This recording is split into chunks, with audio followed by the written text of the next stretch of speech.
Christian Espinosa, thank you so much for coming on the Inner Edison Podcast. I appreciate being here today. Awesome. Thanks, Ed. Glad we're able to connect today. Yeah. It's 3 in one day plus radio and everything else. What are you going to do? All right. So you're a 24 times Ironman? That's correct. I finished 24 Ironman triathlons, every one I started. That's pretty good. That you, especially 24 of them. Wow. I just, the best I ever did was Olympic. On my way to my half, I injured myself. So. Oh, that's too bad. Sorry to hear that. But I'm a Clydesdale. So I'm a Clydesdale as well. So wow. It's definitely harder when you're, like 230 pounds, which is usually around what I am. I think I got down to 216, the lowest. The lowest I got was 240. Okay, yeah, and it's definitely hard carrying the extra pounds over that great distance, for sure. Put a wetsuit on us in the water, get the heck out of our way, and downhill on a bike, just watch out. So. That's right. Can't catch us on the bike. Uphills we get past, downhills we can blow by people, for sure. That's right. Don't worry, we'll catch you on the other side. I always look for this, I like the races that had where they put the C on the calf for Clydesdale. Oh, yeah. Not all of them would do that, but the ones I did, I was like, those are the best because that's all I cared about. Is that passing as a C? Nope, not a C. I don't care. So yeah. So I read that you're a veteran. What service were you in? I was in the Air Force. Okay. What'd you do in the Air Force? I went to the Air Force Academy, so that was 4 years of in the Air Force. Then I was active duty 6 years after that, doing communications. So I helped design computer networks and protect classified systems as well. Is that kind of how you moved into the entrepreneurship of cybersecurity, or? So I took a DoD job for a while as a defense contractor, basically exchanged my uniform for civilian clothes and kind of did the same thing. And after that, I did some commercial work. I had sort of fallen out with the CEO and quit the job without having another job lined up and decided to do freelance work. I did that for about 6 years, and then I got bored and thought the next step should be to start a company and hire people. So that's kind of my path to entrepreneurship. I wish I would have started it much earlier, but I listened to too many people about being stable and comfortable and a cushy 9-to-5 job, which was slowly chipping away at my soul. Well, I mean, government jobs are really secure, but private sector jobs working for somebody is not insecure. Yeah. So that's the only caveat when people say, you have no control in the private sector when you work for somebody. You want control, own your own business. It's all on you. Yeah, it's all on you. And you can't just quit and go somewhere else. So it's a little more risky. You got to make it work. You got to figure it out. Well, yeah, I mean, because after you become an entrepreneur, nobody wants to hire you. So. Yeah, that's what I always think. Like, who's going to hire me if I'm, built a couple of businesses and I want to go work for somebody else? They know I'm probably going to quit later on. So yeah, I agree. Exactly. And so you have Blue Goat Cyber, is that correct? Is that your company? That's correct. That's my primary focus. Yep, Blue Goat Cyber. And how long you been doing that one? I've had the company for about 2.5 years, and we are focused on medical device cybersecurity. That's our niche. And this is my second cybersecurity company. I built and sold one in 2020. I sold it in 2020, worked for the parent company for a while, exited them, and now I have this company. And why medical? Is it a huge vulnerability out there? Yeah, I think with medical, there's a lot of advances in healthcare, a lot of new cool technology coming out that can enhance your images from an MRI, for instance, or can do surgery like a surgical robot. And I don't want those devices to be kind of rolled back or attacked and kill people, because the consequences are much more dire with medical devices than somebody stealing your credit card information. And I'm sorry, Chris, you're protecting machines that do certain things. Is that what I'm hearing? Yeah. So like a surgical robot that can do surgery in your back, and implantable like a pacemaker, an in vitro diagnostics machine that takes a sample of your tissue and makes a diagnosis and recommends an antibiotic or a course of treatment. We protect those things because the consequences if one of those devices is compromised, can result in somebody dying. So it's the risk is much greater. Yeah, and there's been a few movies in the last couple of years where one of those machines gets hacked and goes to kill somebody, right? I mean, I'm just saying so that now I understood. At first, I didn't understand what medical devices you were protecting with the cyber. That's what I was trying to understand. That is a very niche. You really got down to your perfect client.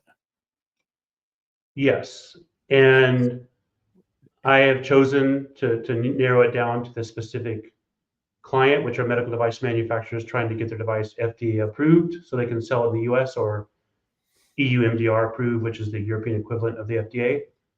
It is a blue ocean strategy. I don't have a lot of competitors, and there is a specific demand. It's not like trying to sell cybersecurity to somebody that doesn't need it. In this case, the device cannot be sold unless it's proven that it's secure to the FDA. No, the reason I said that is, I don't know, probably 60% of the people I talk to here, they don't know who their perfect client is. They don't know who their avatar is. They don't know that in their business. So for you to be in it for a couple of years to really know who that is, my hat was off to you. So that's why I was like, wow, you really know who your perfect client is, because that's so important in business. You can't get ahead. You have to niche down, and most people don't. So great job. Well, thanks. I paid a lot of dumb tax for my first cybersecurity business. I didn't know my perfect client. I thought everybody needs cybersecurity, so I had a diluted message. I didn't know who I was speaking with, and it was very slow rolling until I figured out how to niche it down. And it's a little bit scary when you first niche down. You think, "Man, I'm going to turn away all this work," and I got payroll to make. I need to keep cash flow up, but it's actually the opposite. Once you niche down, you get more clients because your message resonates with people, and you understand the specific problem you're trying to help solve for them, and that you can speak in their specific language. All right.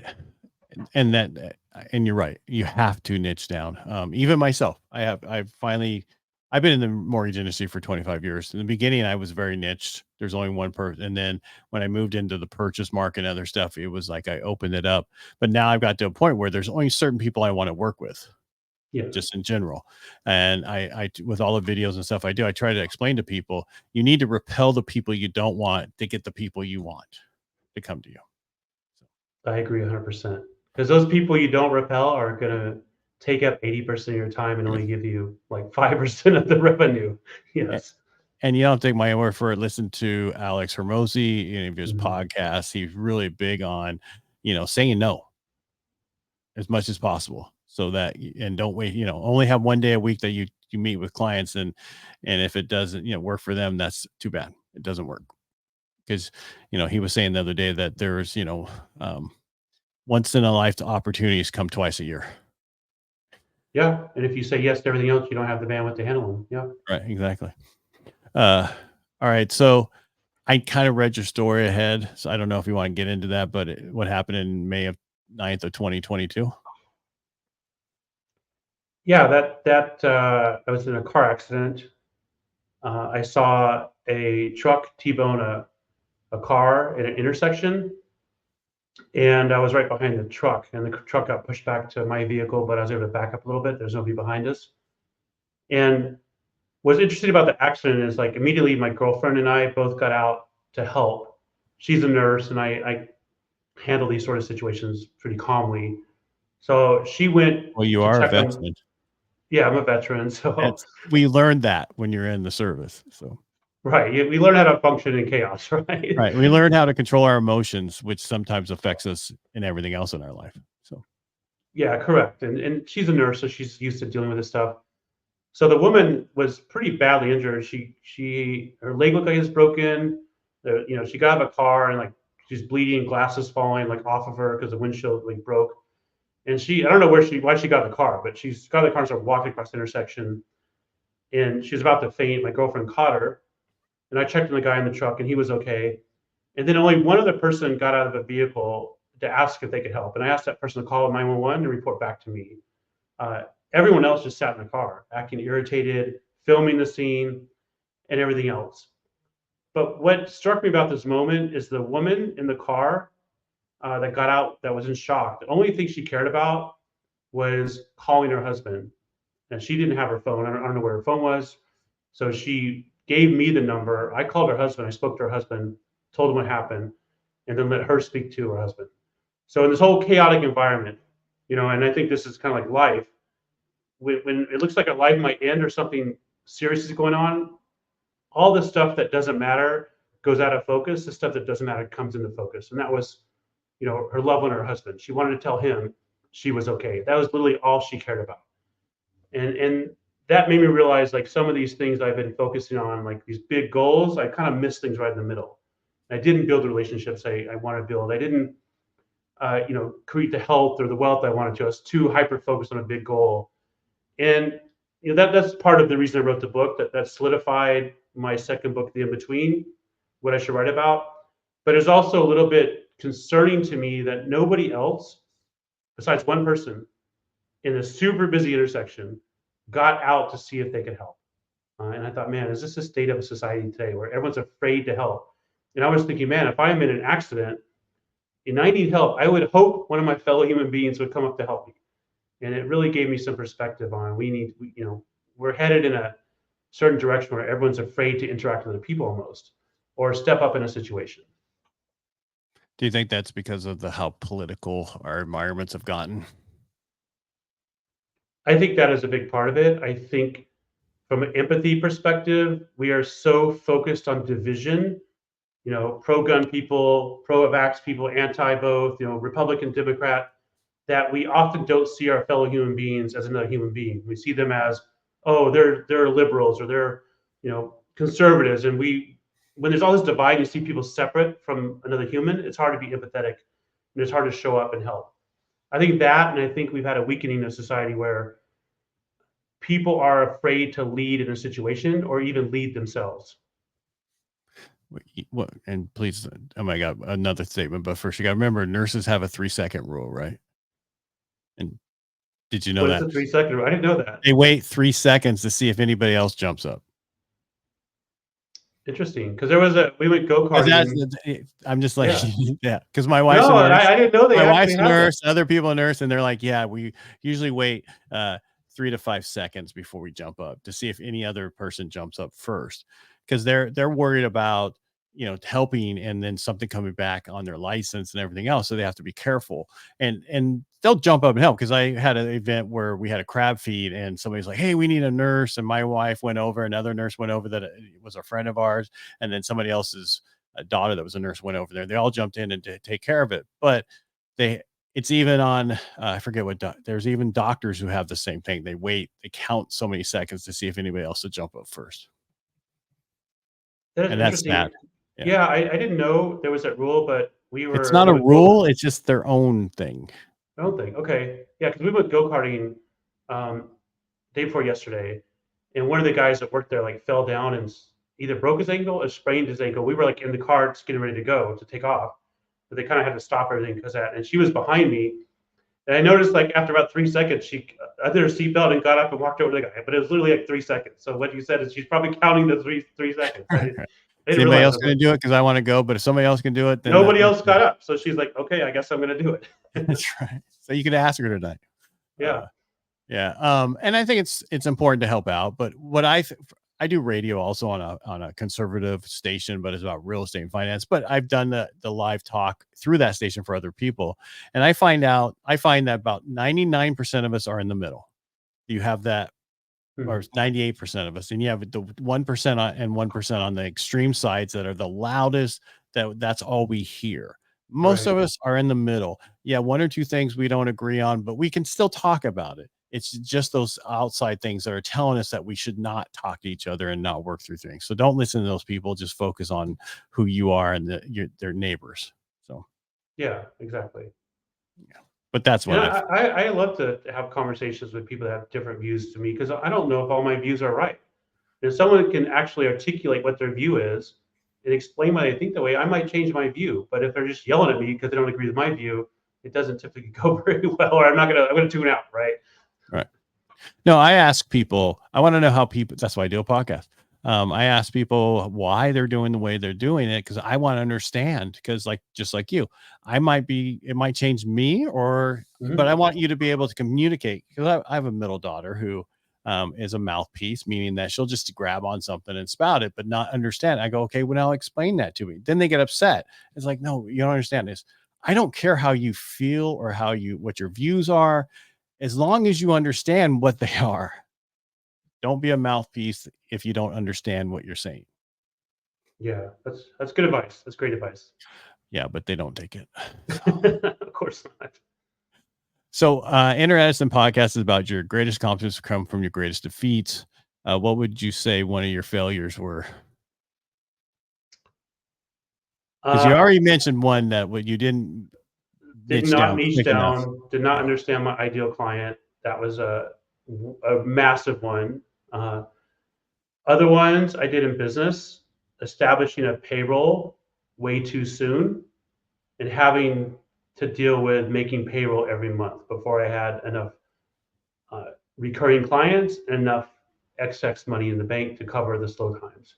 That caused me immense stress. I mean, I remember like laid on the floor of a place where I lived in St. Louis in the fetal position, just kind of like silently crying, thinking, man, I got to make payroll tomorrow. I don't know what I'm going to do. I don't have the money in the bank. I'm short. So yeah, I'm not doing that again. Another big mistake I made was selling my company for stock. I thought it was the right decision. My first cybersecurity company, I sold it for stock, primarily for stock. And then I worked for the parent company, and the whole time I worked for the parent company, I could never sell the stock. It was like this prison. There's always like this blackout period. And I was working with a wealth advisor, and he kept telling me, like, dude, you just need to quit. He said from his experience that companies similar to the one that bought mine, the stock is only going to stay so high and it's going to go down very quickly. So I quit and slowly sold my stock. When I quit, it was like at $7 almost, $6. It went down to like 9 cents fairly quickly. So I was selling on the way down. Unfortunately, I was one of the few people that got out. Other people that had sold their businesses, rode the stock down to 10 cents and could never sell it. So effectively, they lost all their money. So they got nothing for their company. That's right. At least I got something on the way down. But I can only sell so many shares a day. Right. Also. So what you're saying is, don't sell your company for stock. I would say be very cautious if that's what you're going to do, and make sure you look at the worst case scenario, which you could end up with nothing. Wow. Other than, lessons, right? So I know the hard way. I probably shouldn't do that again. Well, I mean, that's a good lesson learned. At least it wasn't, because I had a guy who came on. He was like, "Well, I had a $50 million loss. Is that a good failure?" I'm like, yeah. If you he could have sold his company for that, but decided to stay on and do this, and this, and I'm like, wow. Yeah. All right. So you talked about 2 books that you wrote 2 books, correct? Is that what I heard? That's correct. Yeah. Why? What was your first book? My first book is called The Smartest Person in the Room. It's about developing emotional intelligence for high IQ or high rationally intelligent individuals. Are you saying all of my problems in my first company were because my staff lacked people skills, lacked emotional intelligence? And do you? So I'm going to back up a second. So most veterans who, depending on where they lie in that realm, are more direct, more this, more that. They're not really into people's feelings. And so what you're saying is basically really intelligent people are about get to the point, whatever they don't have emotional intelligence to interact with other people. Is that what I'm hearing? So people want to be significant. Everybody wants to be significant. In my industry, in cybersecurity and other high-tech industries, people get their significance by being what they think is smarter than somebody else, by being intellectually superior. So their ego tries to protect that identity they've made for themselves. They look for ways to prove this by talking over someone's head, by looking for someone to say something stupid so they can put them in their place. And that is a rampant problem in my industry. And I noticed it was in my company.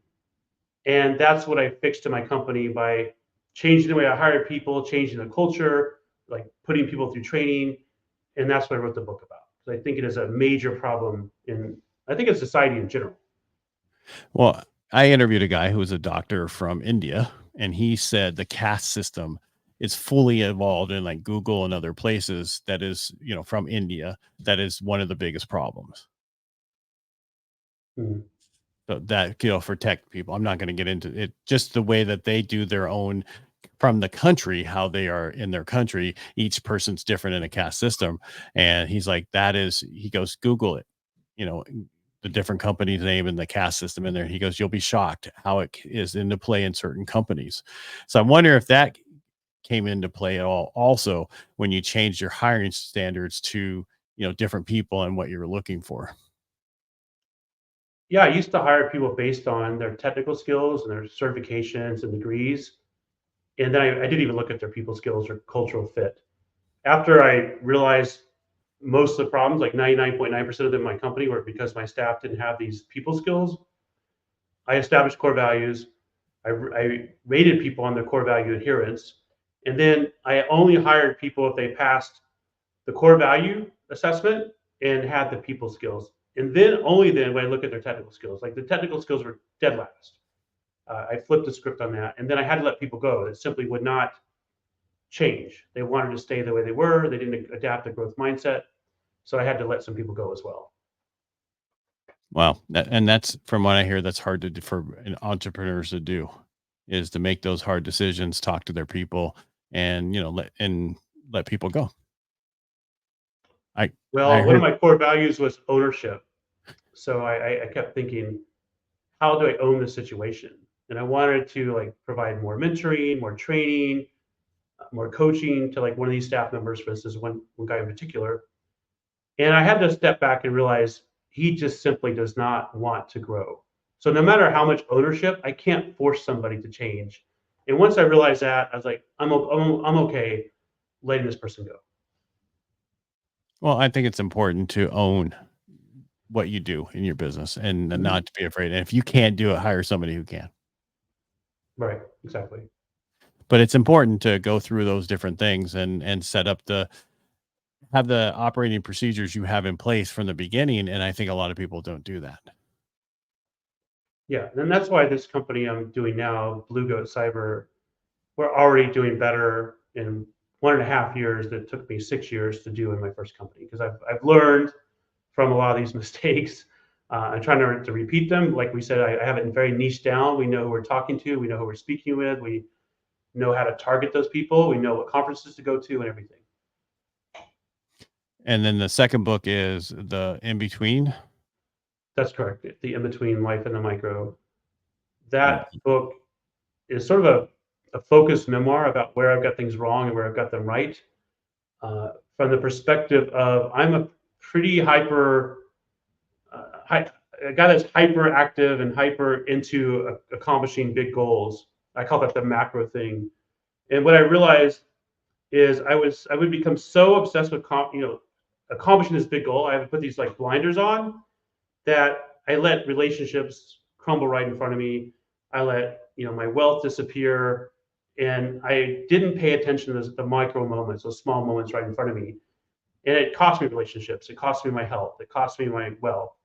And so I'm trying to balance now, like I'm still chasing big goals, but I'm also paying attention and showing up with intention to the moments right in front of me. So I can improve my health, my wealth, and my relationships. And I can be informed because if you pay attention to things right in front of you, you may realize like that big goal I'm so hyper attuned to go after isn't even what I want to do anymore. But you have to pay attention. So it's about that striking that balance. do you say that is why you did 24 Ironmans? I think I was using achievements to feel significant to some degree. And I also kind of made it a lifestyle. Right. Um, but it also caused some sacrifice because my attention was too divided. I feel with my first business, I was doing Ironmans, doing mountaineering, doing mountain bike races, doing all these things, ultra marathons, And all those things take time and take focus away from my business. Now I'm not doing Ironmans. I'm not doing ultra marathons. My hobbies have shifted to a little more, I guess, relaxing hobbies. I don't know if you call shooting guns or go-karting or, learning how to play golf relaxing, but it doesn't take as much time. And I feel like the focus and the concentrated effort to move the needle with my company has really got things further along with this company. Now, when you were training, did you enjoy the training? I did. I enjoyed the training. I enjoyed the travel to the events. I enjoyed the challenge. I think doing those 24 Ironmans gave me a lot of resilience, which applies to business. Because in Ironman, there's several of them. I was on the side of the road in a fetal position, like puking. And I thought I'm not going to finish this, but I just got up and slowly started walking. And then next thing you know, I was running again. So it's kind of like life. You go through all the ups and downs in life in an Ironman. You start out great, feeling great. You hit rock bottom, and it's how you respond and how you convince yourself to keep taking the next step to get to the finish line. And I think that's extremely important in anything you do in life. Yeah, it sounds like what you can approach towards business. Yeah, because 100%. it's not always easy, and there's times that you're like, "What did I get myself into?" All the time. And you gotta and you gotta work through, because there's always challenges that come up. And I tell people, like my industry, if you don't like it today, don't worry, tomorrow will be worse. So don't worry about it. I like to think about it like, if today I don't have bigger problems than yesterday, then I'm not growing. The problem should get bigger, and the skill set required to solve the problem should require more. Right. And I was listening to Alex Hermosi, and he was talking about when he, hired his first $1 million person to run, in his company, and they made him $3 million in a month or so. For it's always double, triple what he did. And he's like, if you hire a 7, they're going to hire a 6. A 6 will hire a 5, and a 5 will hire a 4 and below. They're not going to hire somebody better than them because they don't want that person. So you really need to hire the highest you can hire. So yeah, I wrote about that in my first book because I noticed managers in cybersecurity would not hire someone that has more credentials or was what they thought smarter than them. Yeah, and it causes a trickle effect, like you talked about. Then the next person won't hire somebody smarter. So yeah, I agree with Alex 100%. Yeah, well, it just one of those things. I was on my 5-mile walk today, going. Like, I'm listening to different podcasts today. I started listening to all his new to back, and that came up on one of them. I was like, I see that, and that's how our industry is. I mean, they're not going to hire somebody better than them because they're worried about the job. Well, it's not. That's up to you to make sure you have the right people from the beginning. So, 100%. Yeah. Sorry, excuse me. Being outside here in California, where are you, Arizona? Phoenix, yeah. Yeah. So we're hot and then cold, and so it's during the summer we get hot and cold, and it's just messes with my whole sinuses, and them being outside doesn't help either. So understand. Yeah. All right, Christian. It was nice having you on the show. Is there how do people find you? And where's your books at? Are they on Amazon? Yeah, people can find me at christianespinosa.com. That's my personal site, or bluegoatcyber.com. That's my company site. My books are available on Amazon. They're also available on Audible if you want to listen to it. I had Kaleo Griffith narrate them. He did Trump's Art of the Deal and a couple Tim Ferriss books. So he's really good. And I'm currently working on 2 other books. One is about medical device cybersecurity, so I can establish myself as the expert. And the other one's about the story we tell ourselves. And we have to ask ourselves, that story is hindering us or helping us. Christian, it was really nice having you on the show. I really appreciate you being here today. Yeah, it's awesome to be on the show, Ed. Thank you. Thank you.